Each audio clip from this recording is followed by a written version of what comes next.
News tag Kannada, ನಿಖರ, ನಿರ್ಭೀತ, ನಿರಂತರ.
ಈಗಾಗಲೇ ಸಾಕಷ್ಟು SP ಕೊಪ್ಪಳ್ ಅವರು ಪಾಟೀಲ್ ಸರ್ ಬಗ್ಗೆ ಹೇಳಿದ್ದಾರೆ.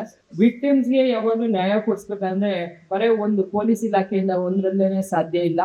ಅದು ಪ್ರಾಸಿಕ್ಯೂಷನ್ ಡಿಪಾರ್ಟ್ಮೆಂಟ್ ಅನ್ನು ಅದಕ್ಕೆ ಜೊತೆ ಕೈ ಜೋಡಿಸ್ಬೇಕು.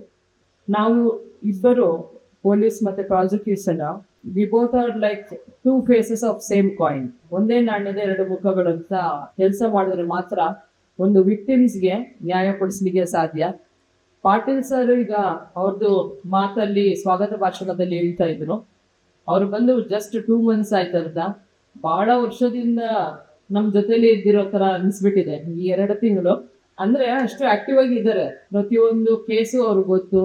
DSPs ಇನ್ಸ್ಪೆಕ್ಟರ್ಸ್ ಎಲ್ಲ ಬಹಳಷ್ಟು ಕೇಸಸ್ ಅವ್ರ ಜೊತೆ ತಗೊಂಡೋಗಿ ಕಾಂಪ್ಲಿಕೇಶನ್ ಸಾಲ್ವ್ ಮಾಡಿದ್ದಾರೆ. ಈವನ್ ರೀಸೆಂಟ್ಲಿ ಒಂದು NDPS ವಿಚಾರವಾಗಿ ಒಂದು ಕಾರ್ಯಾಗಾರ ಮಾಡಿದ್ರು ನಮ್ಮ ಆಫೀಸಲ್ಲಿ. ಕ್ರೈಮ್ ಮೀಟಿಂಗ್ ದಿವಸ ಅವ್ರದ್ದು ಒಂದು 2-3 hours ಕ್ಲಾಸ್ ತಗೊಂಡು ಬಹಳ ಅಚ್ಚುಕಟ್ಟಾಗಿ ಬಹಳ ಇನ್ ಡೆಪ್ತ್ ಮಾಹಿತಿಯನ್ನ ಹೇಳಿದ್ರು. ಪ್ರಾಸಿಕ್ಯೂಷನ್ ಅಲ್ಲಿ ಏನು ಕಮ್ಮಿ ಆಗುತ್ತೆ, ಯಾವ ತರ ಇನ್ವೆಸ್ಟಿಗೇಷನ್ ಇಂಪ್ರೂವ್ ಮಾಡಬೇಕು ಅನ್ನೋದ್ರ ಬಗ್ಗೆ ಹೇಳಿದ್ರು. ಈಗ ಸರ್ ಬಂದು ಜಸ್ಟ್ 2 months ಅಲ್ಲೇ ಇಷ್ಟು ಇನಿಷಿಯೇಟ್ ತಗೊಂಡು ಬಿಲ್ಡಿಂಗ್ ಮಾಡಿ ಎಲ್ಲ ಆಫೀಸರ್ ಜೊತೆ ಕೋಆರ್ಡಿನೇಟ್ ಮಾಡ್ಕೊಂಡು, ಅಟ್ಲೀಸ್ಟ್ ನಾನು ಹೆಡ್ ಕ್ವಾರ್ಟರ್ ಅಲ್ಲಿ ಇದೀವಿ ಅದಕ್ಕಾಗಿ ಅಂತ ಅನ್ಕೊಂಡಿದ್ದೆ. ಈಗ ರಾಮ್ ಅವರು ಹೇಳಿದಾಗ್ಲಿ, ವಿಜಯನಗರ SP ಅವರು ಹೇಳಿದಾಗ್ಲಿ ಎಲ್ಲ ನೋಡಿದ್ರೆ ಅವ್ರು ಇಡೀ ರೇಂಜ್ ನ ಆಲ್ರೆಡಿ ಸುತ್ತಾಡಿದ್ದಾರೆ ತುಂಬಾ ಚೆನ್ನಾಗಿ. ಆಲ್ರೆಡಿ ಬಹಳಷ್ಟು ತಿಳ್ಕೊಂಡಿದ್ದಾರೆ. ಸರ್ ನಿಮ್ಮ ರಾಮ್ ಅವರು SP ಕೊಪ್ಪಳ ಅವ್ರು ತಿಳಿಸಿದಂಗೆ ಸರ್, ನಮ್ಮ ಎಲ್ಲರ ಕೋಆಪರೇಷನ್ ತಮಗೆ ಇದೆ. ಏನಾದ್ರೂ ನಮ್ಮಿಂದ ಅಂದ್ರೆ ಖಂಡಿತ ನಾವು ಮಾಡ್ತೀವಿ ಸರ್, ನಮ್ಮ ಕಡೆಯಿಂದನೂ. ಫೈನಲಿ ಕನ್ವಿಕ್ಷನ್ ರೇಟ್ ಇಂಪ್ರೂವ್ಮೆಂಟ್ ಮಾಡೋದೇ ಒಂದು ಗುರಿ. ಆಕ್ಚುಲಿ ಮಾಡಿದ್ರೆ ಕನ್ವಿಕ್ಷನ್ ರೇಟ್ ಇಂಪ್ರೂವ್ ಆದ್ರೆ ಮಾತ್ರನೇ ಒಂದು ಅಪರಾಧಿಗೆ ಭಯ ಬರುತ್ತೆ, ನಾವು ಮಾಡಿರೋದು ತಪ್ಪು ಅಂತ. ಮತ್ತೆ ಸಮಾಜಕ್ಕೆ ಒಳ್ಳೆ ಒಂದು ಮೆಸೇಜ್ ಸಿಗುತ್ತೆ. ಅದರಲ್ಲಿ ನೀವು ಎಲ್ಲ ಕೈ ಜೋಡಿಸಿ ಇನ್ ಮುಂದೆ ಯಾವುದೇ ಒಂದು ಗ್ಯಾಪ್ ಇಲ್ದಂಗೆ ನಾವೆಲ್ಲ ಮುಂದುವರಿಯೋಣ ಅಂತ ಹೇಳ್ತಾ once again I congratulate Patil sir. ಯೋಜನಾ ಮತ್ತು ಸರ್ಕಾರಿ ದರ್ಜೆಗಳ ಇಲಾಖೆ ಕಚೇರಿಯ ಉದ್ಘಾಟನಾ ಸಮಾರಂಭ. ಇದು ಮುಖ್ಯವಾಗಿ ಅಧಿಕಾರಿಗಳು ತಮ್ಮ ಕಾರ್ಯವ್ಯಾಪ್ತಿ ಮತ್ತು ಅವರ ಕೆಲಸಗಳ ಅಂದರೆ ಅವರಿಗೆ ಸಂಬಂಧಪಟ್ಟಿದ್ದ ಜಾಸ್ತಿ. ಆದರೆ ನನ್ನ ವಿಚಾರದಲ್ಲಿ ಕಕ್ಷಿದಾರರಿಗೆ, ನ್ಯಾಯವಾದಿಗಳಿಗೆ ಒಂದು ಸರಳ ರೀತಿಯಲ್ಲಿ ಅಂದರೆ ಅವರು ದೂರದ ಗುಲ್ಬರ್ಗ ಮಟ್ಟಕ್ಕೆ ಅವರವರ ಕರ್ತವ್ಯಗಳು, ಈ ಪ್ರಯಾಣ ಮತ್ತು ಅಲ್ಲಿ ತಂಗುವಿಕೆ ಇನ್ನೊಂದು ತಪ್ಪಿಸಿದ್ದು ಅಂದರೆ ಆ ಗ್ರಾಹಕರಿಗೆ, ಕಕ್ಷಿದಾರರಿಗೆ ಮತ್ತು ಇಲ್ಲಿಯ ನ್ಯಾಯವಾದಿಗಳಿಗೆ ಒಂದು ಉತ್ತಮ ಕೆಲಸ ಇದೆ ಅಂತ ನಾನು ಭಾವಿಸ್ತಾ ಇದ್ದೇನೆ. ಅದು ಬಳ್ಳಾರಿಯಾಗಿದ್ದು ನಮ್ಮ ಸೌಭಾಗ್ಯ. 4 ಜಿಲ್ಲೆಗಳಿಗೆ ನಮ್ಮ ಬಳ್ಳಾರಿಯ ಒಂದು ಕೇಂದ್ರ ಸ್ಥಾನ ಆಗಿದ್ದು ಒಂದು ಸೌಭಾಗ್ಯ ಅಂತ ನಾನು ಭಾವಿಸ್ತಾ ಇದ್ದೇನೆ. ನಾನು ಮನೆತನಾಗಿ ನಮಗೆ ಕಾನೂನು ವ್ಯಾಪ್ತಿಯಲ್ಲಿ ಪಾಲಿಕೆಯ ತಮ್ಮ ಸಹಭಾಗಿತ್ವ ಅಂದರೆ ಪಾಲಿಕೆಗೆ ನ್ಯಾಯ ನಿಮ್ಮ ಇಲಾಖೆಗೆ ಏನಾದರೂ ಸಂಬಂಧಪಟ್ಟ ಮತ್ತು ಏನಾದರೂ ಇದ್ದಲ್ಲಿ ನಾವು ಸಹ ನಮ್ಮ ಕೈ ಜೋಡಿಸಿ ನಾವೇನೇ ಮಾಡಲಿ ಅದು ಗ್ರಾಹಕರಿಗೆ, ಸಾರ್ವಜನಿಕರಿಗೆ ನಾವು ಕೆಲಸ ಮಾಡಲಿಕ್ಕಿರೋದ್ರಲ್ಲಿ ನಾನು ಸಹ ನಿಮ್ಮಲ್ಲಿ ಪಾಲಿಕೆಯ ಜೊತೆಗೆ ಅಂತ ಹೇಳ್ತಾ ಒಂದು ಸೌಭಾಗ್ಯದ ಅವಕಾಶ ಕೊಟ್ಟಿದ್ದಾರೆ. ಇವತ್ತು ಅದ್ರ ಜೊತೆಗೆ ಇವತ್ತು PS ಪಾಟೀಲ್ ಸಾಹೇಬರು ಅವರೆಲ್ಲರೂ ಮಾತಾಡ್ತಾ ಇದ್ರು. ಅವರು ಭಾಳ ಸ್ಫೂರ್ತಿವ್ ಆಗಿದ್ದಾರೆ, ಕೆಲಸ ಮಾಡ್ತಾರೆ ಅಂತೇಳಿ ಎಲ್ಲ SP ಅವರು ಮತ್ತು IGP ಅವರು ಸಹ ಮಾತಾಡ್ತಾ ಇದ್ರು. ಸೊ ಇದನ್ನ ಅಂದ್ರೆ ಇನ್ನೊಂದು ಏನು ವೆಬ್ಸೈಟ್ ಬಿಡುಗಡೆ ಮಾಡಿದ್ದಾರೆ. ಆಮೇಲೆ ಜೊತೆಗೆ ಇನ್ನೊಂದು ಒಂದು ನ್ಯಾಯ ಜ್ಯೋತಿ ಅಂತಕ್ಕಂಥ ಒಂದು ಏನ್ ಬಿಡುಗಡೆ ಮಾಡಿದ್ದಾರೆ. ನನಗೆ ಇದೆಲ್ಲ ನೋಡಿದ್ರೆ ಅಂದ್ರೆ ಇದು ಈ ಅಭಿಯೋಗ ಇಲಾಖೆ ಅಂದ್ರೆ ಇದು ಅಭಿಯೋಜನೆ ಜನರು ಅಂದ್ರೆ ಯಾರು ಸಂತ್ರಸ್ತಿದಾರೋ ಅವ್ರ ಹತ್ರಕ್ಕೆ ಹೋಗ್ತಾ ಇದೆ ಅಂತ ಅರ್ಥ. ನಾವು ಒಂದ್ ಟೈಮಲ್ಲಿ ಏನಾದ್ರು ಕೇಸ್ಗಳಿದೆ ಜನರ ಪರವಾಗಿ ಬಂದು ಕೇಸ್ಗಳು ಮಾಡ್ಬೇಕಾದ್ರೆ ಟಿ.ಪಿ ಅವ್ರ ಜೊತೆ ಮಾತಾಡ್ತಾ ಇದ್ವಿ. APP ಅವ್ರ ಜೊತೆ ಮಾತಾಡಿ ಸರ್ ಹೆಂಗಾದ್ರೂ ಮಾಡಿ ಗೆಲ್ಸ್ಲೇಬೇಕು ಈ ಪ್ರಕರಣದಲ್ಲಿ, ಬಡವರಿಗೆ ನ್ಯಾಯ ಸಿಗ್ಬೇಕು. ಯಾಕಂದ್ರೆ ಎಷ್ಟೋ ನಾವು ಈ ಇದು ಏನು ರೇಪ್ ಕೇಸ್ಗಳಿರ್ಬೋದು, ಮರ್ಡರ್ ಕೇಸ್ಗಳಿರ್ಬೋದು, ಈ ಥರದ್ದು ಏನು ದೌರ್ಜನ್ಯಗಳಾಗಿರ್ತವೆ, SC/ST ಇದ್ರ ಮೇಲೆ ಆಗಿರ್ತಕ್ಕಂಥ ದೌರ್ಜನ್ಯ ಮತ್ತು ಜನರ ಮೇಲೆ ಆಗಿರ್ತಕ್ಕಂಥ ಸಾಮೂಹಿಕ ದೌರ್ಜನ್ಯ ವಿಚಾರದಲ್ಲಿ ನಾವು ಅಗವಾಗ ಬಂದು ಟಿ.ಪಿ ಮತ್ತು APP ಜೊತೆ ಮಾತಾಡಿ ಹೋಗ್ತಕ್ಕಂಥ ಒಂದು ವಿಷಯಗಳು ಸಹ ಇದೆ ನಮ್ಮೆಲ್ಲ ಹೋರಾಟದ ವಿಚಾರದಲ್ಲಿ ಇತ್ತು. ಅದು ಅನ್ನಿಸ್ತಾ ಇದೆ ಇವಾಗ ಅದು ಇನ್ನೂ ಹತ್ರ ಆಗಿದೆ. ಆಮೇಲೆ ಎಲ್ಲಾದ್ರೂ ನಾವು ಓಪನ್ ಮಾಡಿ ನೋಡ್ಕೋಬಹುದು ಎಷ್ಟು ಪ್ರಕರಣಗಳಿದಾವೆ, ಏನ್ ಬಾಕಿ ಇದೆ, ಯಾವ ಹಂತದಲ್ಲಿ ಪ್ರಕರಣ ಇದೆ ಅಂತಕ್ಕಂಥ ವಿಷಯ ನಮಗೆ ಗೊತ್ತಾಗುತ್ತೆ. ನಿಜವಾಗ್ಲೂ ಈ ಇಲಾಖೆಗೆ ಏನ್ ಡೈರೆಕ್ಟರ್ ಇದ್ದಾರೆ, ಇಲ್ಲಿರ್ತಕ್ಕಂಥ ಸೀನಿಯರ್ ನಮ್ಮೊಂದು ಅಧಿಕಾರಿ ಇದ್ದಾರೆ, ನಮ್ಗೆಲ್ಲರಿಗೂ ಒಳ್ಳೇದಾಗಲಿ. ಇದನ್ನು ಇನ್ನೂ ಮುಂದಕ್ಕೆ ತಗೊಂಡು ಹೋಗ್ಬೇಕು.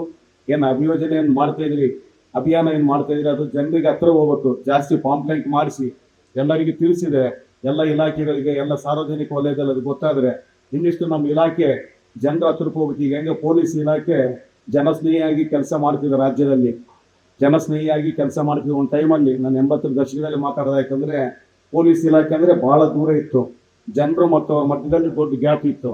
ಆದ್ರೆ ಇವತ್ತು ಪ್ರಸ್ತುತ ಪರಿಸ್ಥಿತಿಯಲ್ಲಿ ಜನರು ಮತ್ತು ಪಬ್ಲಿಕ್ ಮತ್ತು ಪೊಲೀಸ್ ಇಲಾಖೆ ಬಹಳ ಹತ್ರ ಬಂದಿದ್ದಾರೆ. ಅಂದ್ರೆ ಅವ್ರಿಗೆ ಗೊತ್ತಾಗ್ತಿದೆ ಏನಾಗ್ತಿದೆ ಅಂತೇಳಿ, ಏನ್ ನಡೀತಿದೆ ಅಂತ. ಪ್ರತಿದಿನ ನಿನ್ನೆ ರಾತ್ರಿ ನಾನು ಮೇಡಮ್ಗಳಿಗೊಂದು ಕಾಲ್ ಮಾಡಿದ್ದೆ, ರಾತ್ರಿ ಬಹುತೇಕ ಅಸೂಯ ಅನ್ಸೋತೀನಿ. ಮೇಡಮ್ ಈ ತರ ಒಂದು ಹುಡುಗಿ ಕಾಣೆ ಆಗಿದ್ದಾಳೆ, ಸ್ವಲ್ಪ ಅದ್ರ ಬಗ್ಗೆ ತಾವು ಇಲಾಖೆ ಹೇಳಿ ಅಂತೇಳಿ. ಮೇಡಮ್ ರಾತ್ರಿ 12 ಗಂಟೆಗೆ ಅದು ಟ್ರೇಸ್ ಔಟ್ ಮಾಡಿಬಿಟ್ಟು ಇವತ್ತಾಗಲೇ ಬೆಳಿಗ್ಗೆ ಬಂದಿದ್ದಾರೆ. ಸೊ ಅಂದ್ರೆ ಇಷ್ಟೊಂದು ಸ್ಪೋರ್ಟಿವ್ ಆಗಿ ಕೆಲಸ ಮಾಡಬೇಕು. ಅದ್ರ ಜೊತೆಗೆ ನಮ್ಮ ಜಿಲ್ಲಾಧಿಕಾರಿಗಳಿದ್ದಾರೆ. ಪೊಲೀಸ್ ಇಲಾಖೆ ನಮಗೆ ರಕ್ಷಣೆ ಕೊಡ್ತಕ್ಕಂಥ ಇಲಾಖೆ, ಅದ್ರ ಜೊತೆ ಯಾವಾಗಲೂ ಉತ್ತಮ ಬಾಂಧವ್ಯ ಇಟ್ಕೊಂಡಿರ್ಬೇಕು. ಅದ್ರ ಜೊತೆ ಯಾರು ಏನು ಹೇಳ್ತಾರೆ ಅಂತೇಳಿ ನನಗೆ ಬಂದು ರಾತ್ರಿ ಬಹಳಷ್ಟು ಜನರು ಬಂದಿದ್ರು ನಮ್ಮ ಮನೆಗೆ, ಆಫೀಸ್ಗೆ ಬಂದು 9:30 ಬಂದು ಹೇಳ್ತಾ ಇದ್ರು, ಇದು ಮಾಡಿಲ್ಲ ಅದು ಮಾಡಿಲ್ಲ. ನಾನು ಹೇಳಿದೆ, ಆ ಮಹಿಳಾ ಸ್ಟೇಷನ್ ಪಾಪ ಒಂದು ದಿವಸಕ್ಕೆ 100 ಕೇಸ್ ಬರ್ತವೆ.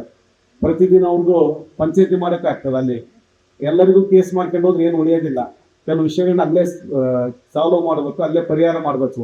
ಎಲ್ಲರೂ ಕೇಸ್ ಮಾಡ್ಕೊಂಡು ಇಲ್ಲಿ ಕಳಿಸಿದ್ರೆ 2,000 11,000 ಇದ್ರೆ 50,000 ಕೇಸ್ ಆಗ್ತವೆ, ಪ್ರಕರಣಗಳಾಗ್ತವೆ. ಸಾಧ್ಯವಾದಷ್ಟು ಅಲ್ಲಿನೇ ಕ್ಲಿಯರ್ ಮಾಡುವಂತ ಕೆಲಸಗಳು ಆಗ್ಬೇಕು.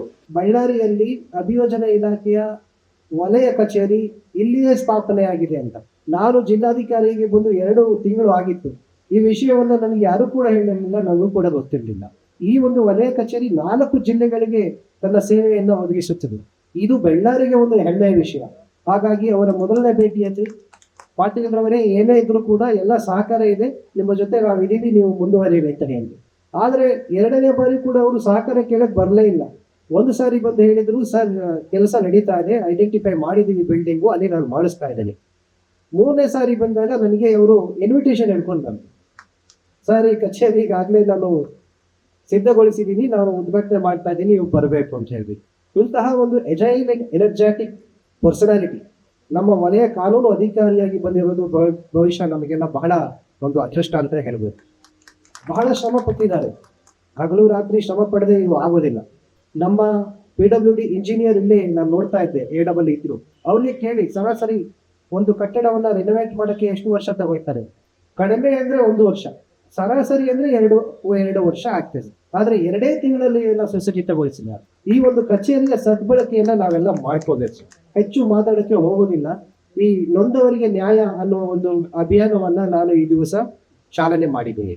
ಆ ಒಂದು ಅಭಿಯಾನದಲ್ಲಿ ನೊಂದ ವ್ಯಕ್ತಿಗಳಿಗೆ, ಅಂದ್ರೆ ಯಾರು ಬಾಧಿತರಿರ್ತಾರೆ, ವಿಕ್ಟಿಮ್ಸ್, ಅವರಿಗೆ ನಮ್ಮ BNSS ಕಾಯ್ದೆಯಲ್ಲಿ ಏನೆಲ್ಲ ಅವಕಾಶಗಳಿದೆ, ಪ್ರೊಟೆಕ್ಷನ್ಸ್ ಇದೆ, ಸೇವೆಗಳು ಸಿಗಲಿವೆ, ಈ ಎಲ್ಲಾ ವಿಷಯವನ್ನ ನಾವು ನೊಂದವರಿಗೆ ಈ ಅಭಿಯಾನದ ಮೂಲಕ ನಾವು ಎಫೆಕ್ಟಿವ್ ಆಗಿ ನಾವು ಹೇಳಬೇಕಾಗಿದೆ ಈ ದಿವಸ.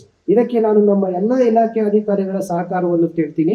ನಮ್ಮ ಜಿಲ್ಲಾಡಳಿತದ ಎಲ್ಲ ಇಲಾಖೆಯ ಮುಖ್ಯಸ್ಥರು ಕೂಡ ಇದರಲ್ಲಿ ಅವರೇ ಮುಂಚೂಣಿಯಾಗಿ ನಿಂತು ಅವರ ಇಲಾಖೆಗೆ ಸಂಬಂಧಪಟ್ಟ ವಿಕ್ಟಿಮ್ಸ್ ಯಾರಿದ್ದಾರೆ ಅವರಿಗೆ ಈ ಒಂದು ಮಾಹಿತಿಯನ್ನ ಒದಗಿಸಬೇಕು ಅಂತ ಈ ಸಂದರ್ಭದಲ್ಲಿ ನಾನು ಕೋರಿಕೆ ಮಾಡ್ಕೊಳ್ತಾ ಇದ್ದೇನೆ. ಇನ್ನಿತರ ಸುದ್ದಿಗಳಿಗಾಗಿ ಕೂಡಲೇ ಸಬ್ಸ್ಕ್ರೈಬ್ ಮಾಡಿ ನ್ಯೂಸ್ ಟ್ಯಾಗ್ ಕನ್ನಡ.